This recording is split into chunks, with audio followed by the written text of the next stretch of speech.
So we are delighted to see all of you here this evening, and we welcome those who will be watching this video after the fact. It is our great pleasure and honor to introduce Charlotte King, who is the founder and chair, I believe, of the Southern Delaware Alliance for Racial Justice, shortcut name SDARJ, I have been told. So Yes. welcome, Charlotte. And her colleagues, Allan, Slan, and Patty Maloney, very actively involved in the organization Speak Out Against Hate, which is the topic of our program this evening. So we are kind of astonished at the speed with which this organization came together and began taking action. It is potentially a great model for the rest of us seeking to do social justice work in our state and beyond. So let me turn it over to, shall I begin with Charlotte to do some introductory comments, and we'll proceed with the program. So Charlotte, it's all yours. Thank you, Sue, for that introduction. By the way, as of February the 6th, I am no longer the chair of the Southern Delaware Alliance for Racial Justice. I'm still, what is it called? Chair ex presidio or something, on the board forever. And involved in other things such as Soah. And in terms of the speed, you're right. I just wanted to comment on that before my remarks. If you ever want to see an organization come together with such power and force, then you hire Mr. and Mrs. Slan, who have spent, I think, every waking moment ever since we discussed the idea and have put this together. But I think the response is so great because I think everyone is aware, though nobody wants to really talk about it, that hate is pervasive, that hate is taken over, that everything is governed by hate, our policies, our establishments, and everything. So I think the response, it's a great time for groups to coalesce around the concept of hate, because I think everyone is aware of it, everyone's afraid of it, but nobody knows what to do about it. That was not part of my remarks, so let me go on to my remarks so I know Allan and Patty, who was our president of SOA, is anxious to talk to you about what we actually are doing.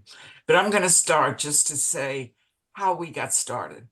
But I would be remiss if I didn't say that back in 2017, that's how I met you, Sue, not in 2017, but later on, a group of us established the Southern Delaware Alliance for Racial Justice and Social Justice. And of course, that was about racism. And we know underneath racism, and the reason that we have not been able to move racism forward is hate. And hate has been with us since before calendars. But anyway, we established SDARJ, better known now as SDARJ, to educate, inform, and advocate for social justice. Since 27, in the process, I have become so aware. I mean, it's been part of my own education. And being an activist, I've also become a learner to find out that it is so hard to make the inroads, to make the progress, because you are faced with that wall of hatred, which people aren't even aware of their hatred, but it's there. And it's often impenetrable, whatever the word is, hard to penetrate, but it's there. And so the Alliance, without even thinking about using it as their focus, has been confronting hate in the school system, in the criminal justice system, in the correction system, in the education system. We talk about a lack of affordable housing. Why is there a lack of affordable housing? We can't even get it approved because people say, I hate those people. I don't want them to live next to me. And we have school systems where we have two disciplinary policies, and we have a criminal justice system where we have tremendous disparities. And it's just rampant. But that's not the hate that we're going to talk about tonight. We're going to talk about acts of hate crimes and acts of hate. The national environment, when I started the Alliance, And it's the same environment we have now, except it's growing as one of hate and violence and senseless crime and intentional ignorance, which is the worst thing. The intentional ignorance, the millions and millions of people who are saying today, despite what we say about somebody who is an obvious criminal, they say no, not. And one speaks the truth. We have divisiveness and corrosiveness, all the elements, all the consequences of hate. When Obama was elected president in 2009, and within weeks of his election, 2,000 individuals joined the national hate groups. Prior to his election, approximately 80 people joined hate groups a day.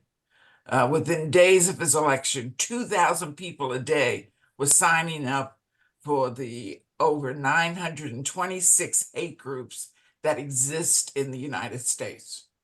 And I couldn't get the exact figure, even though I have it someplace. There's over 2,000 hate symbols that come out of these hate groups, subtle symbols, which you probably pass every day and you're not even aware of.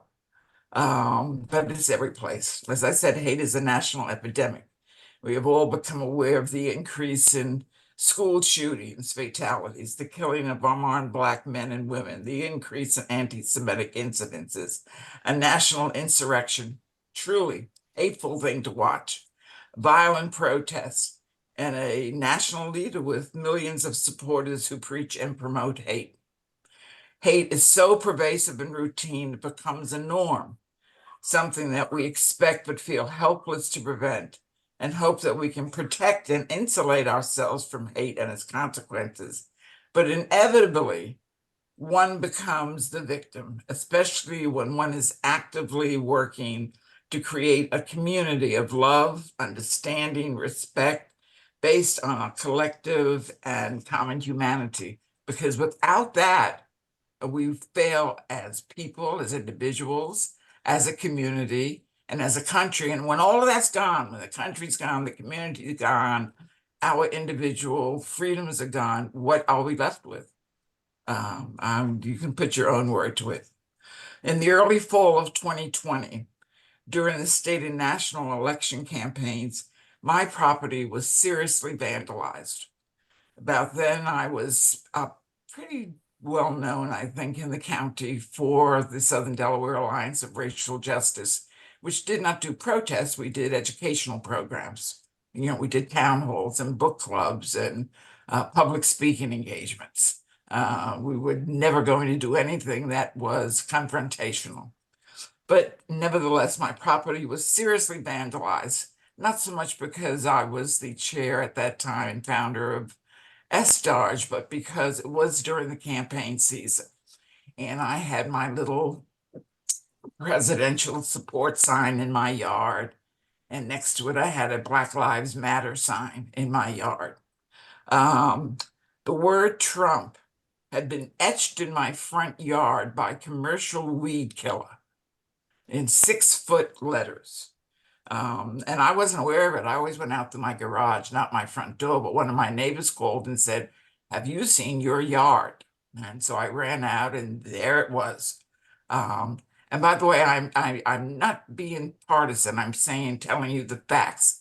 In my yard in 6-foot letters, there was the word Trump, burnt permanently. As I said, it must have been commercial weed killer because the whole front lawn was at that point just burnt. So I did what any good person would do. I called the state police because we're governed by Troop 7 of the state police in this development. The officer came and said he did not see the word Trump, that it must be my imagination. Now, these are 6-foot letters, gang, in a beautiful manicured lawn. It was a beautiful manicured lawn.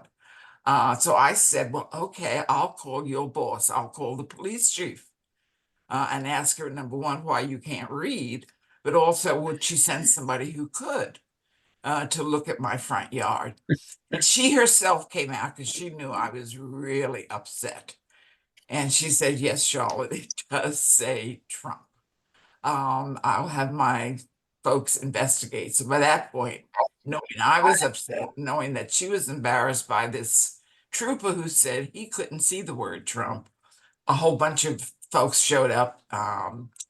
And by this point, I somehow the word got out. So the mayor of Lewis showed up, and Ernie Lopez, who was then our senator, showed up, and everyone was saying, "Oh yes, it says it says Trump's." Everyone is looking at this lawn, um, and they did an investigation in the neighbors to see if anyone had, cameras that could have caught who did it. And they also asked the neighbors why they think it happened. And my neighbors said, well, because she's got a big mouth, she needed to be punished. So, contrary to some of Allan's response from your neighbors, Allan, my neighbor said she should stop talking. Well, as a matter of fact, I'm always very careful with my talking. But anyway, given that I'm surrounded by people who believe in First Amendment rights, that's sort of a contradictory statement. But anyway, no one knew anything. They thought it was well-deserved.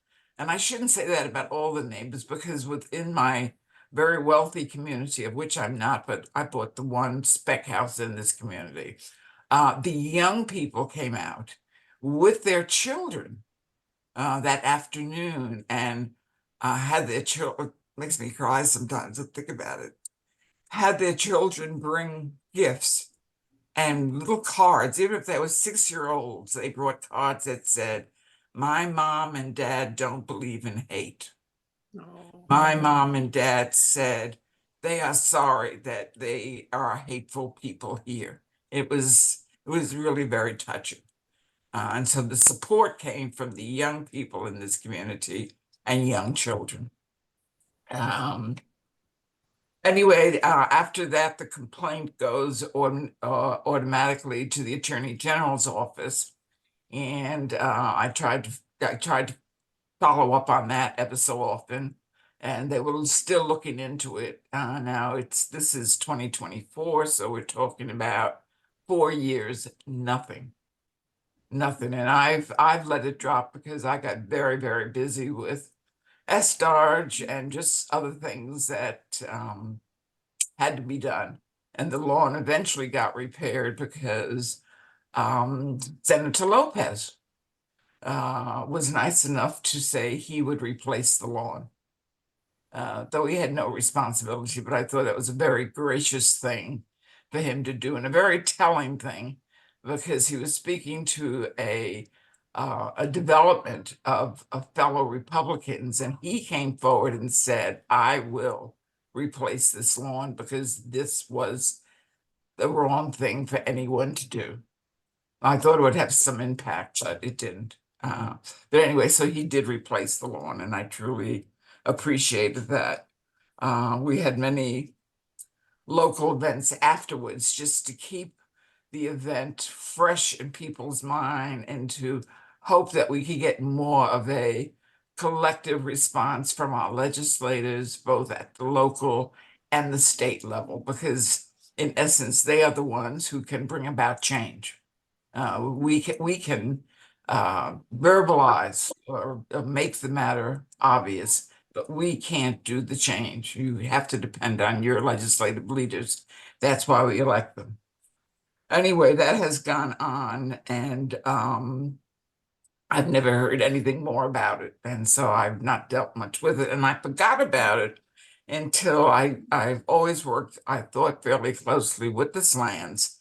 And in the early winter of 2022, or midwinter, Allan Slan and his wife Leslie were vandalized in their community, a different community, but the same, and I want to emphasize this, the same kind of community. We're talking about one of those upper unaffordable communities in Sussex County. So let's be clear that we're not talking about the ghetto. We're not talking about the impoverished communities. We're talking about the wealthy communities full of achieving people, where these acts are being committed by perhaps people within that community.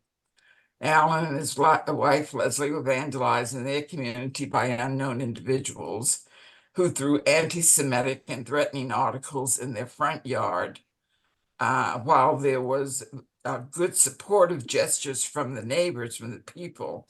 I don't believe, and Allan can correct me in a few minutes, there has been no action towards identifying the perpetrators, no arrest, no conviction, nothing. But what's worse, there were no expressions of concern or condemnation from elected or appointed officials, such as mayors, such as police chiefs, regarding this and other incidences that occur with regularity in various parts of Sussex County.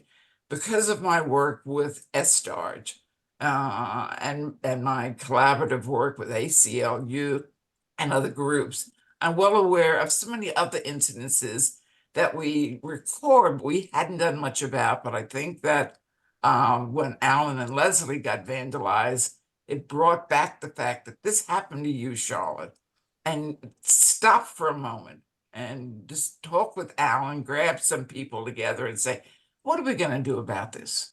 We elect these people, they get up and they make promises. Nobody seems to be bothered by it. And yet we, the citizen, can't make the change. We can make noise about it, but we can't make the change.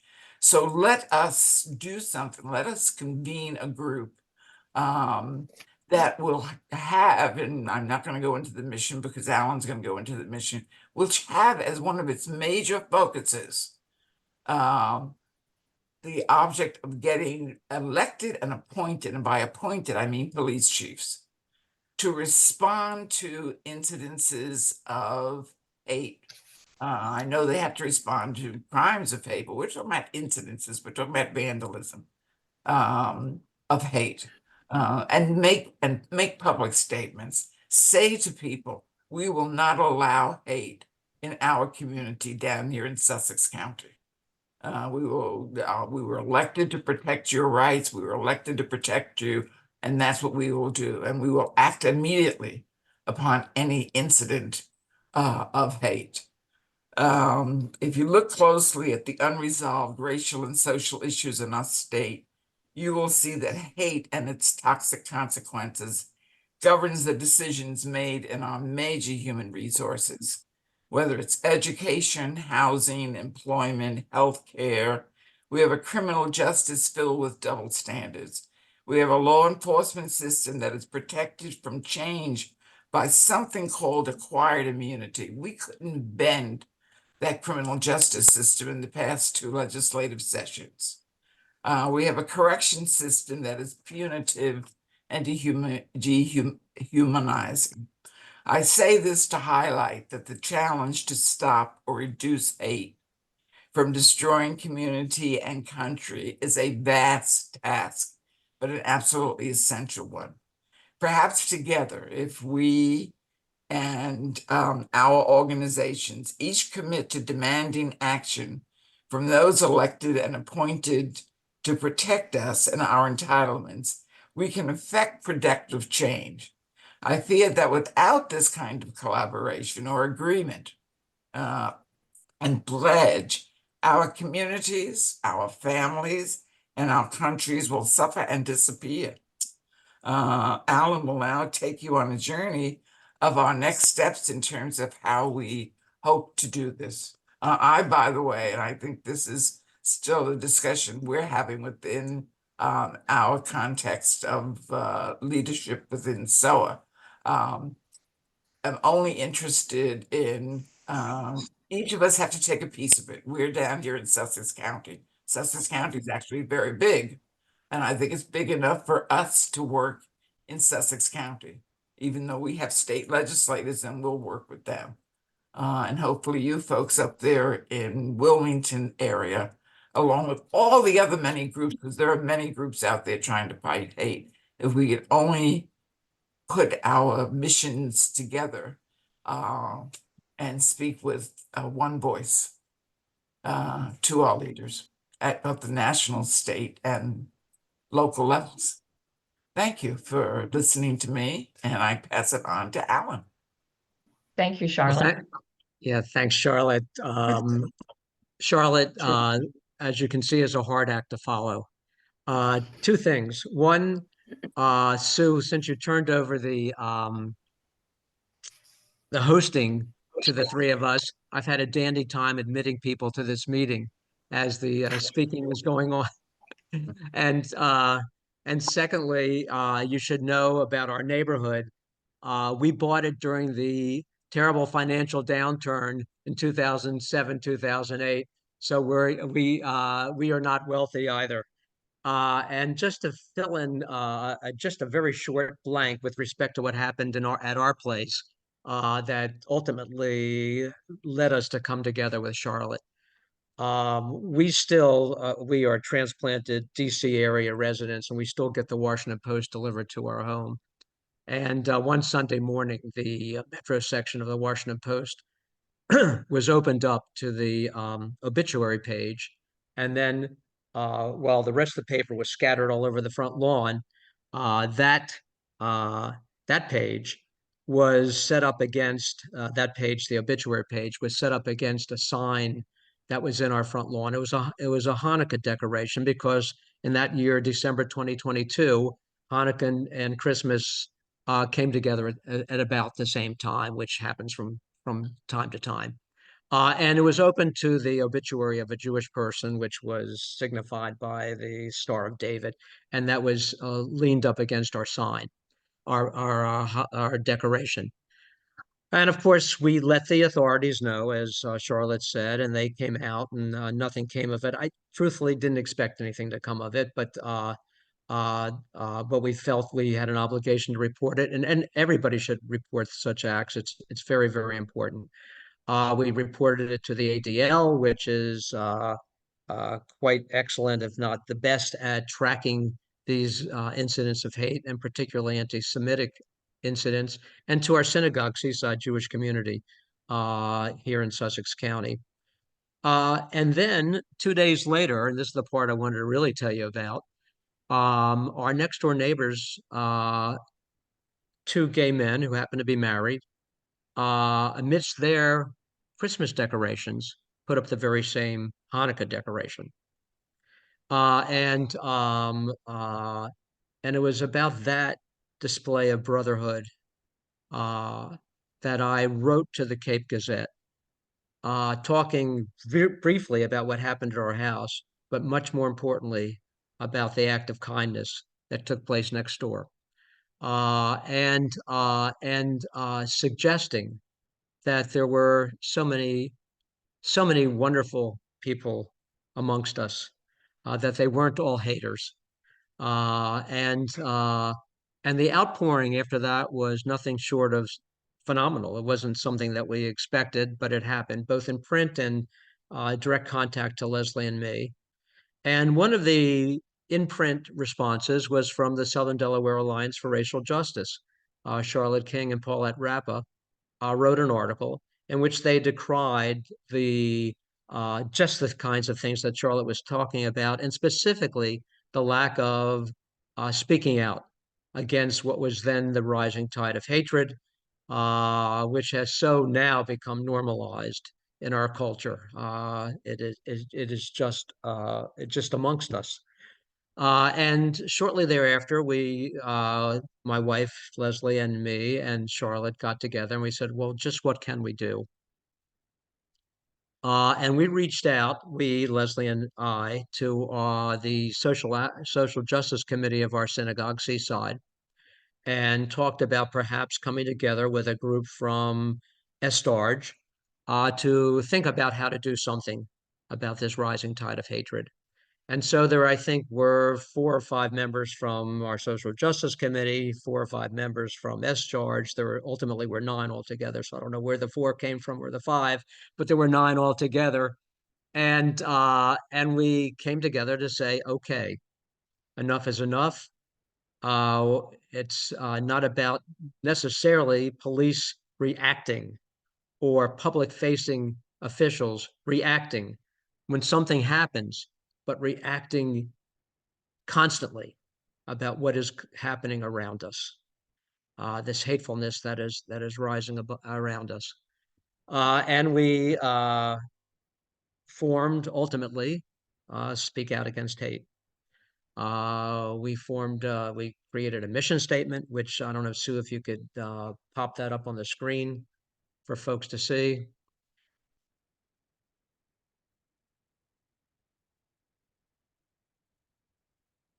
There you go. So I'll let you read that while I speak. Interestingly enough, because it was the Southern Delaware Alliance for Racial Justice and the Seaside Jewish Community Social Justice Committee that came together, just at the inception, we were going to call it a Black Jewish Alliance.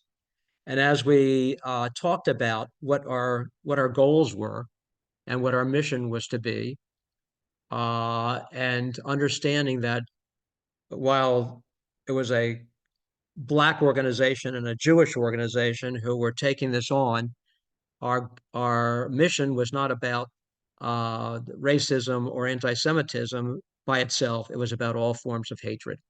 And so we changed the name of our organization, or we created the name of our organization. And as you can see from our mission statement, we're about all kinds of hatred. And what we are seeking is to have public-facing officials, elected officials, business leaders, school and youth officials, police officials, and business leaders. If I didn't, I don't know if I said that twice, and faith leaders, speaking out constantly about hatred, about the hatred that's forming around us. And I want to say that because it has the reason I think this effort has so congealed and attracted so many people to it is this: we were all living amongst this growing tide of hatred. We were all throwing our arms up and saying, just how can this be happening? And feeling almost powerless to do anything about it. We do have hate crime laws. We cannot legislate against what people have in their hearts and minds. And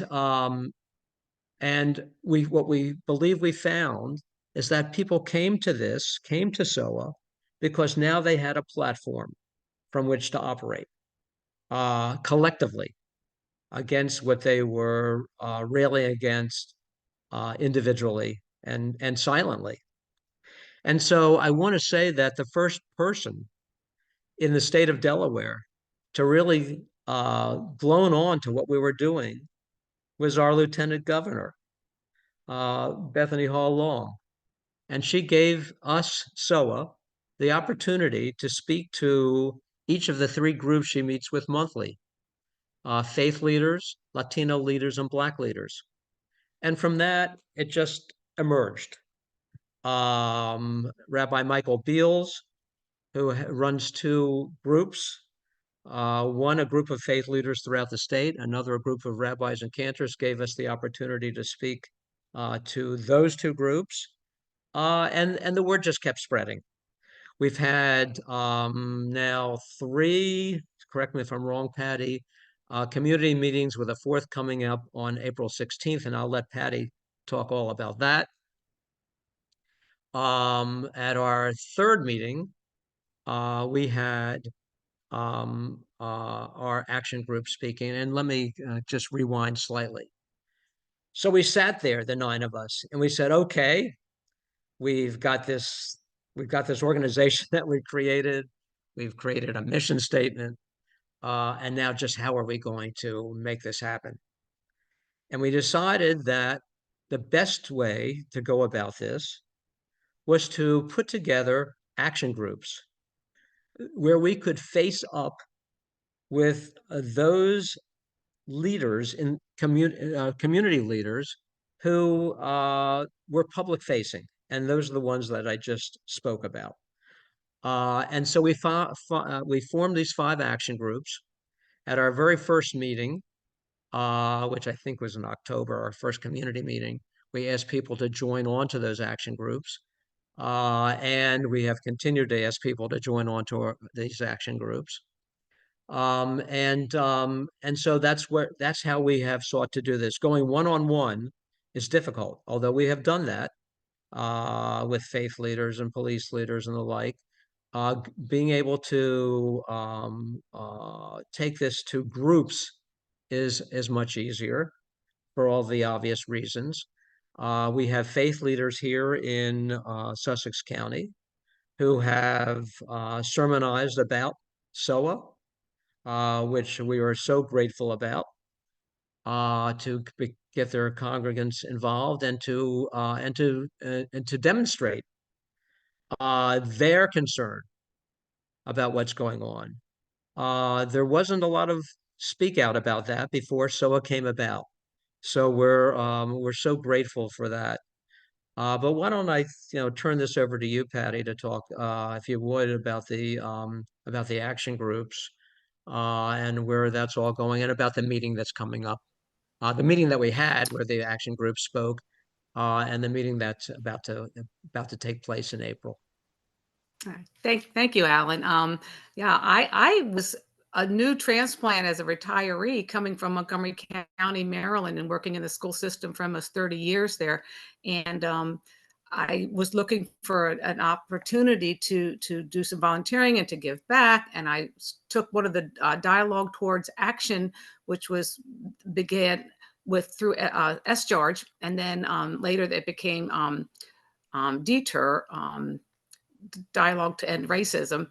But anyway, through that, I was able to be, apprised of so many things that were happening, pro and con in Delaware, but also that there was a need to have this kind of a voice out there. So being formed as it has been from Southern Delaware Alliance and Seaside. And so I was part of those first meetings that we had. And it was just really key, I think, to have these 5 different action groups: the faith leaders, the police officials, the legislative, the business leaders, and the youth and school and community officials. So I'm just going to briefly go through some of the things that have been happening. Allan may have touched on a few of them already, so I'll try not to repeat. But these groups are very dynamic. They could always use more members, but they are working with such a great purpose, and I think making a difference. So the Faith Leaders Group, Allan is definitely, part of that one. They, like he said, spoke with Bethany Long Hall at the statewide leaders group. They also had spoken with Rabbi Michael Beal's congregation at Beth Shalom's Faith Leaders Group and Rabbi and Cantor groups. They spoke to the steering group of the multi-faith effort that exists in Southern Delaware and consists of representatives of 8 faith houses, 7 in Sussex and the mosque up in Dover. They met and spoke with Reverend Vicki Gordy-Stith from the Epworth Church, and she was also a panelist at our January meeting that we had. They met with Father Jeff Ross, the St. Peter's Episcopal Church, a strong supporter, discussing and organizing Sabbath for Unity in the fall and bringing faith leaders into it. They also are planning to support and participate in faith service associated with the Delaware Pride events that are coming up the first week of June. So, I mean, that group alone, and this is only like within the last 5 months. So this is really quite remarkable that they've been able to make that kind of a inroad and have this people from the pulpit speaking out about hate, because we're trying to make that influence and have it be what is generally accepted as you don't do these things. From the police officials group, they have had a big task. The first task of their action group was to locate all the police departments in Sussex and find out who the leaders of these, are. So they determined at the meeting with the Sussex County Chiefs Association was the best way for them to reach them all at once. So contact was made with Thomas Spell, chief of the Lewis Department and head of the association, and he suggested that they first meet with him to introduce the group and their purpose. So they met on 15th of November, and then they also agreed to get some of the other departments he did to get them together. So on the 15th of December, they met with representatives from 6 different jurisdictions in Sussex and gained commitments on dealing with hate when they are aware of them, And that's not always the case. That's not always that they don't always readily respond to them. The ask at the end of that meeting was for at least one police chief to make a presentation at our community meeting in January. And Police Chief Holm of Georgetown did participate and was a wonderful advocate for the police department. They also had action group Zoom meetings on January 8th to work on a plan to meet with the police chiefs, the other police chiefs, and establish a subcommittee to draft a consistent action plan. That was finalized on February 9th. The police action officials group will make contact with all police departments, that's their charge right now, and arrange to meet with them if they're willing. And the goal is to get them to sign a pledge to speak out against hate and crimes of hate and its normalization. So getting these pledges are going to be key to a number of the groups from the arena that they're speaking to. Our legislative action group, in the last few months, the elected officials action group has been meeting. They have sent letters and follow-up letters about Soah, asking for support and pledge signing to all Sussex County state senators and representatives, mayors and town managers of Sussex County towns, and Mark Schaefer, District 3 County Councilman. They received one letter of support thus far. So let's just sit with that for a second. But it also came with a pledge, and this was from Mayor Collier of Milton. Zita Drescher, the committee moderator, met with Senator Huxtable along with Allan and myself, and he is leading his promise to get Soah to have us have a meeting with the Democratic caucus, what they call a kids caucus at Legg Hall, and for Soah to be recognized on the floor with an opportunity for us to also set up a table and give out information to the representatives as they're coming and going to their committee meetings. The committee's in conversation with Councilman Mark Schaefer about getting us a meeting with the county council members, as well as plans to speak at one of their meetings during public comment time. Marlene Sanders and Zita Drescher are the speakers were the speakers at the last meeting of SCAT, which is the Sussex County Association of Towns, and they were very well received. So that was a real plus for them. Getting towns on board with Soah would be huge, and the action groups requested to speak at the meeting of the Delaware League of Local Governments as well. At their most recent meeting, they decided to choose 5 town mayors on whom to concentrate and work on meeting with, and are currently planning the details of that project. So it takes a while. I mean, there's a lot of slow grind with and trying to get back and people, but it's interesting that we see there's what we would love to be a huge outpouring and a very quick response. And of course, because if you're not against hate, you're not for it, are you? I mean, and so you would think that they would not want us to think that they're for it in any way. So, but they're working through the system, and as Charlotte and Allan have said, we're not political. We have no political, place in the game there. We feel this is for everyone, everywhere, and everything that happens in our lives. So to that end, we have another action group called the Youth and School Officials, because bringing our students and our young people into this is what we know is going to ensure our future. So we've targeted 5 schools, Seabrook, Cape Henlopen, Sussex, Laurel, and Indian River. And those had a higher level of in-school suspension and difficulty with minority student populations. So we thought we would look at those schools and see where we might be able to have some interventions. I'm a part of the Youth and School Officials group. So we met with Rachel Greenberg, who is with the ADL and is very supportive and has a tremendous amount of resources for teachers in the Delaware schools. She's one of the featured speakers at our upcoming April 16th community meeting. We also met with Representative Stell Parker Selby, who's also supportive and willing to advocate no hate here, as well as she'll be a panelist at our April meeting. We met with and are being supported by Mark Holodeck, the superintendent of education.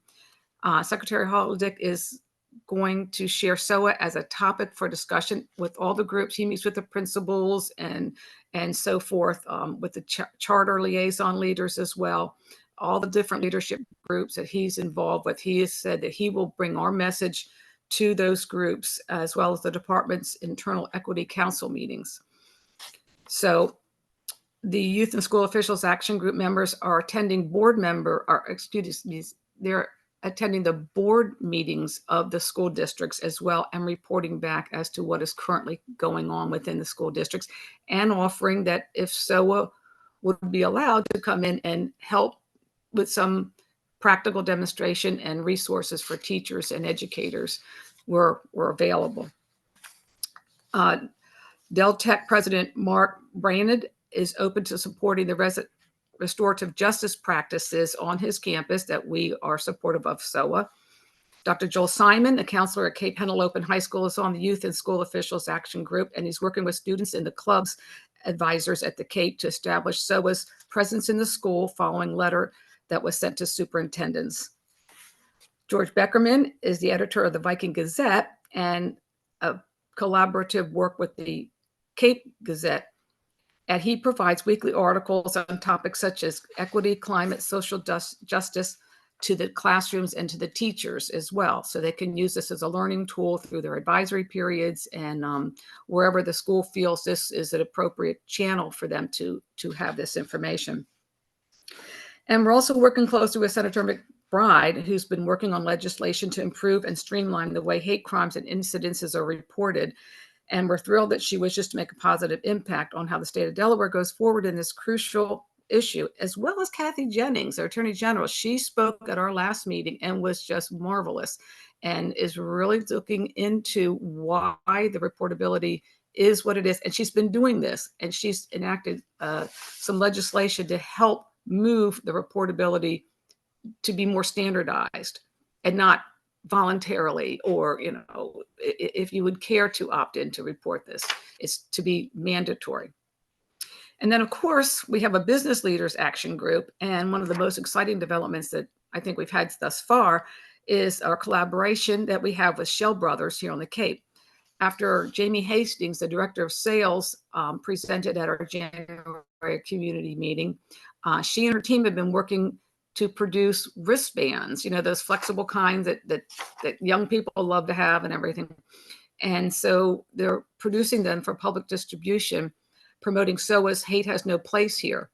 Shell has been a leader in promoting equity and non-bias in their businesses and are committed to collaborating with SOA's business leaders and our action group on this outreach and other programs. And there may be some others that Allan might want to talk about, business inroads that we've made. I was going to highlight Shell at this point.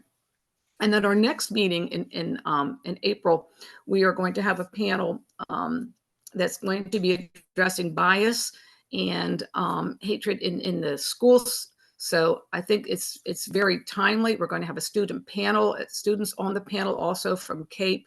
We're going to have a number of the people that I've already mentioned on this panel. Marlene Saunders is going to be the moderator, and it should be a really lively discussion. The ADL is going to do a 15-minute presentation initially explaining how they work within the communities and within the schools, but we're honing in on youth in the schools and what's being done and how these people that are on the panel as community leaders are fulfilling this goal for SOA to speak out against hate when and where it happens often, and also to pledge that you will do this. And so we're working on a pledge that can be signed as well.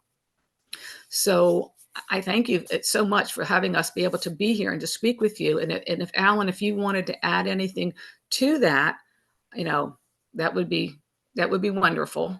And Charlotte as well. You're on mute though, Allan.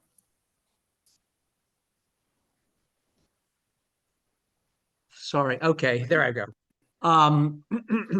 I don't have a lot to add, Patty. Thank you for taking us through that. I think what it demonstrates is that there's a lot of work to be done, and there's a lot of work that's going on.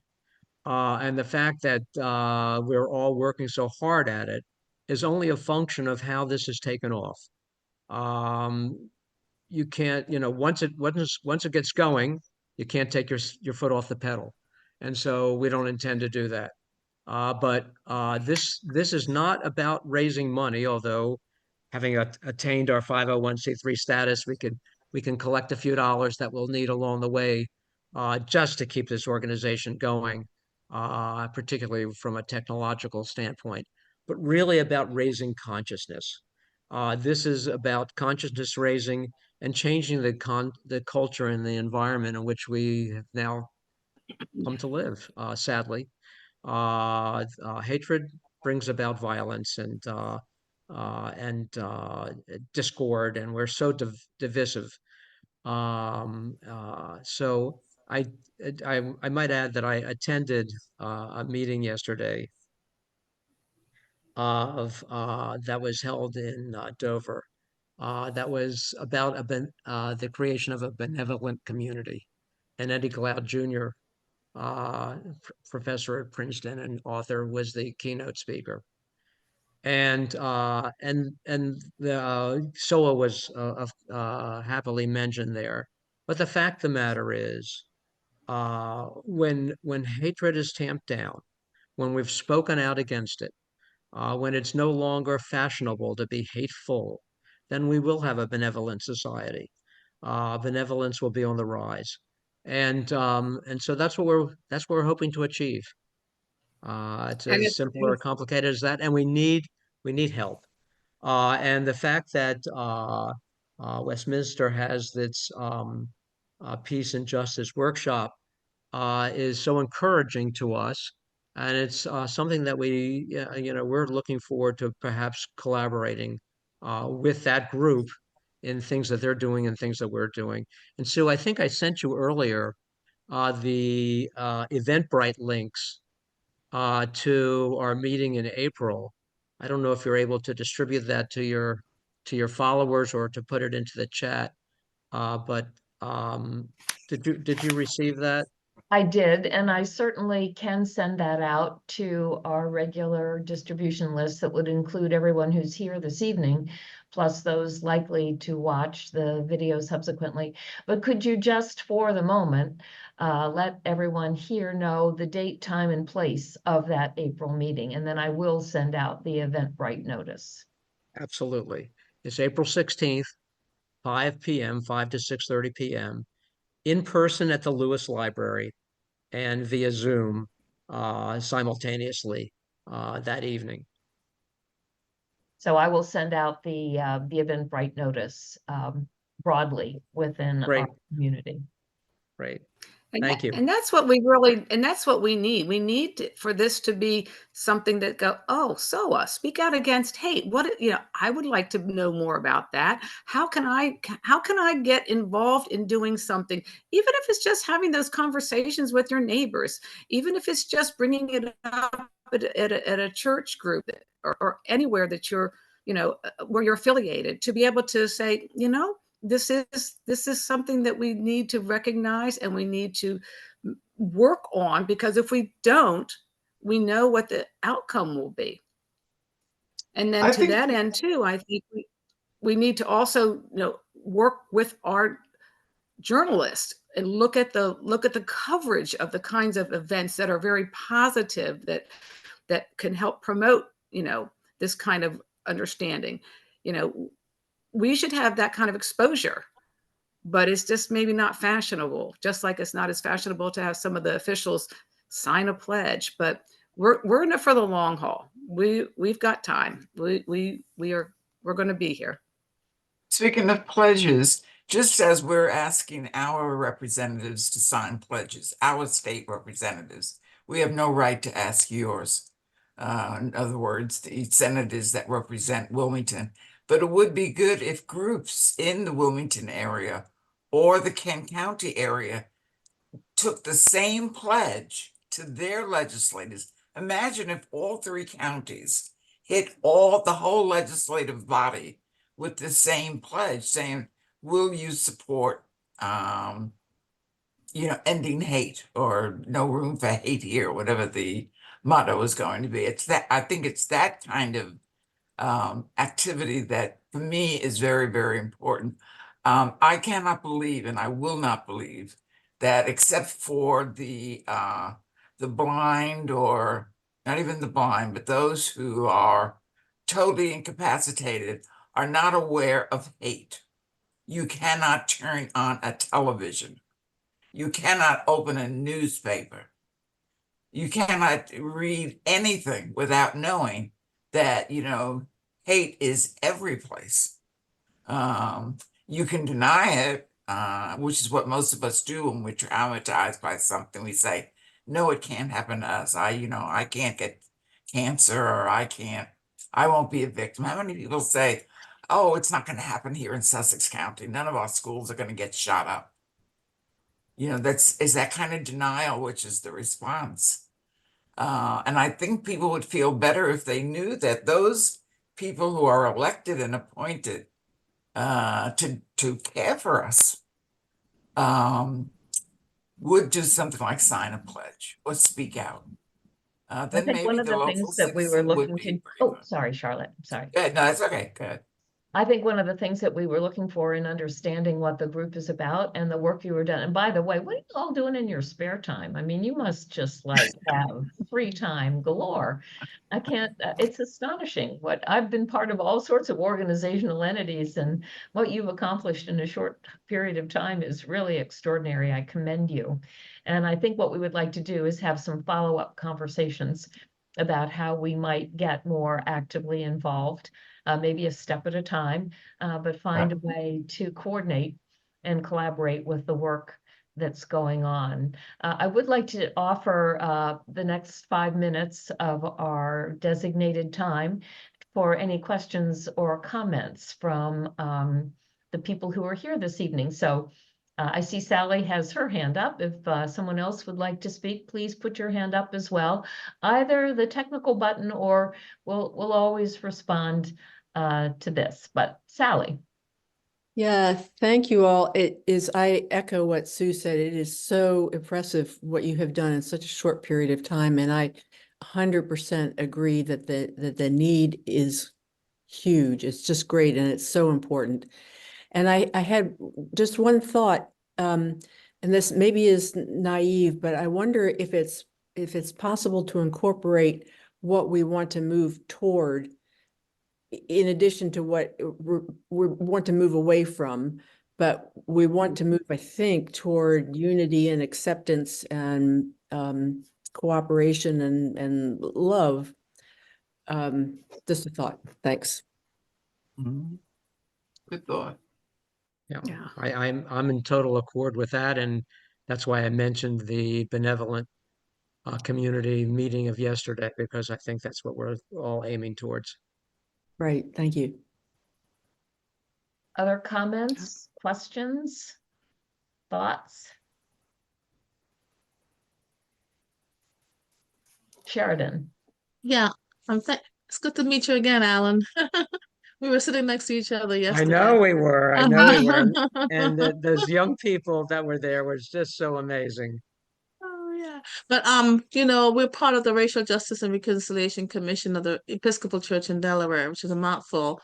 But we are, we're working on the same thing, which is beloved community, forming a beloved community. So we'd be happy to engage with you and do what we can to collaborate, because we really have to stamp out hate. Absolutely. Hi, Charlotte. Hi, Sheridan. I was thinking of that wonderful retreat where so many of these issues were covered, and looking forward for the Episcopalian diocese to repeat that and bring in more groups. Now, that was a retreat where you and I met, right, Charlotte? Yes. Camp Arrowhead? Yes. Yes. That was a good retreat. That was a It was wonderful really event. good Indeed, retreat. it was. Indeed, it was. Sheridan, I put my um, email address into the chat.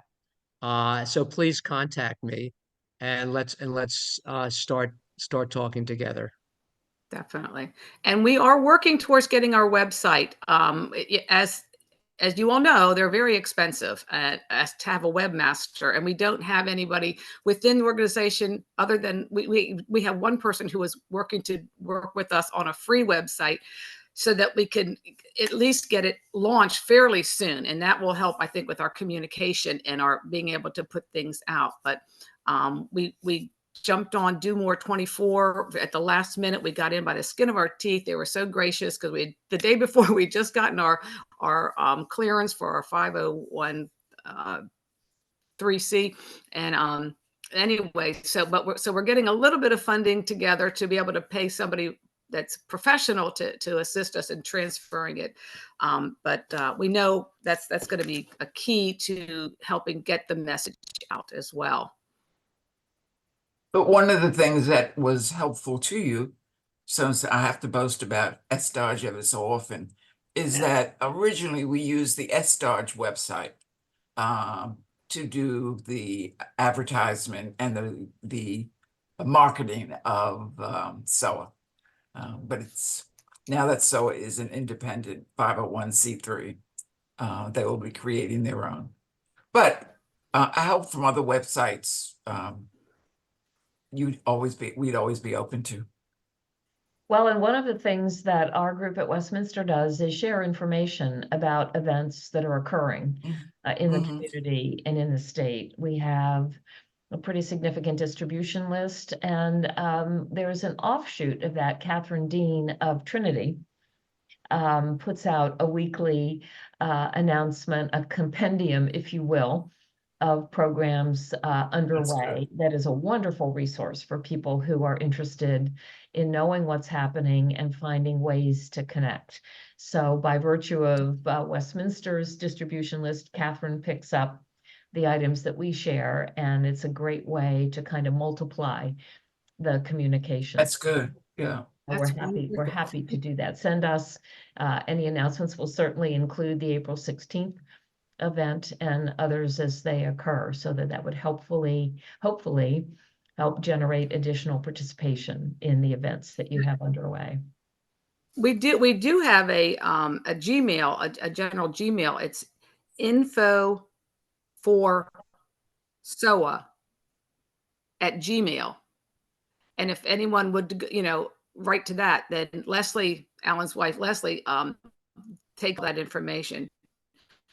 And So is it's for info FOR or for is for the number 4? OR. Okay. And then Soah, SOAH at gmail.com. So Great. that will get you started.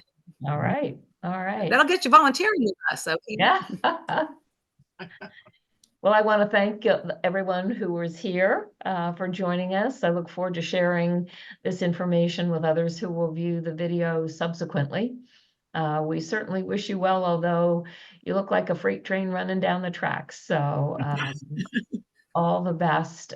Clearly, this is at the heart of much of the work that we all are about. And as you say, it's pretty hard to argue in favor of hate.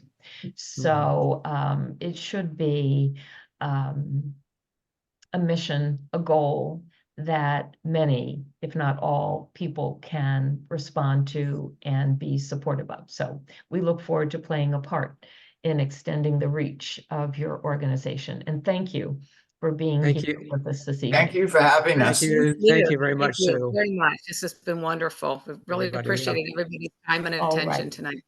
We will not have a program next week. It is Maundy Thursday for those in the Wilmington area and particularly associated with Westminster, but not necessarily. There is a very powerful Maundy Thursday evening worship service at 7 p.m.